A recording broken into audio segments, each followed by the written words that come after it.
I'm here to debunk this thing. Yeah, all these people are saying whatever. See, look at blood civilian putting a bee in my head, not in my head, in their own head. 5 million. 5 million is too small now. How can you just reckon people's life like that? 5 million. Why can't you just make it 30 million or 40 million or 50 million or 100? You can make 100 million. Have you seen someone maybe using a hand and pursue a mad dog before? And if you ask, why can't you use your hand and catch that person? Jaka give them in a period to get 5 million nishina. Get 5 million. When you're bang on get delegate or I get 5 million. It's too small, bro. May 30, 40, or 100 or 50 million. Huh? You know how government is now. 5 million is a small money. Or go motor now. Or your money risk your life here. Or you to fly outside country now. 5 million naira self. You gotta buy when's the fee, me? Huh? Even if you could boat now to here, whatever. No? If you name Layagola. One day try to get bill man or somebody like me. Get to get 100 million, 50 million. Highest 30 million. And if 30 million like like 4-bedroom flat, may okay. It's more than 20 million. Or even that 30 million. Okay, me charge you get on okay. One day, Tige, go by go.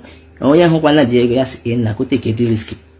How can you just take somebody's life, risk somebody's life with 5 million naira? Say you get go there 5 people till being 25 million.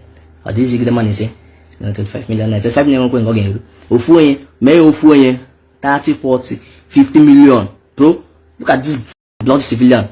Say okay to get 5 million.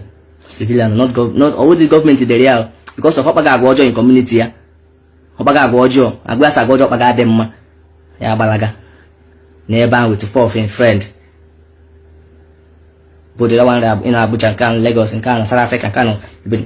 Come back now. What keeping you there? I'm not gonna go so. But also no my place. No Alanam. Otra. Any place in Igbo land is a Biafra. I am Biafra land. Come back in Biafra land. Let me put score. Shinam in Biafra land. Don't buruba. Just they make my hair. I put 5 million in your head. 5 million will keep there. 5 million will keep there. I swear. 5 million will talk will keep you there. This time I'm someone that am I hiding? You go and hide the guy there or I think other people are knowing now. People are being wise. Flying and killing people everywhere. I'm Biafra. I'm proud to be a Biafra. Flying and killing people everywhere.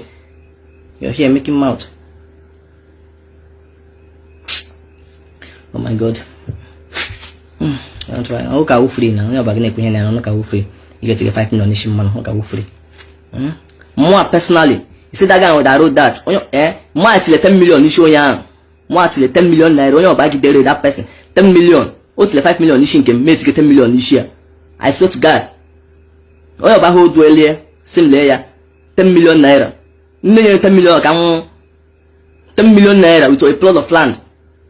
Only to get 5 million naira issue. What at them go? You have to get ego issue more. Somebody like me, you have to get like 30, 40, 50, 100 million. What's gone easy? Ikuku. I had a booty.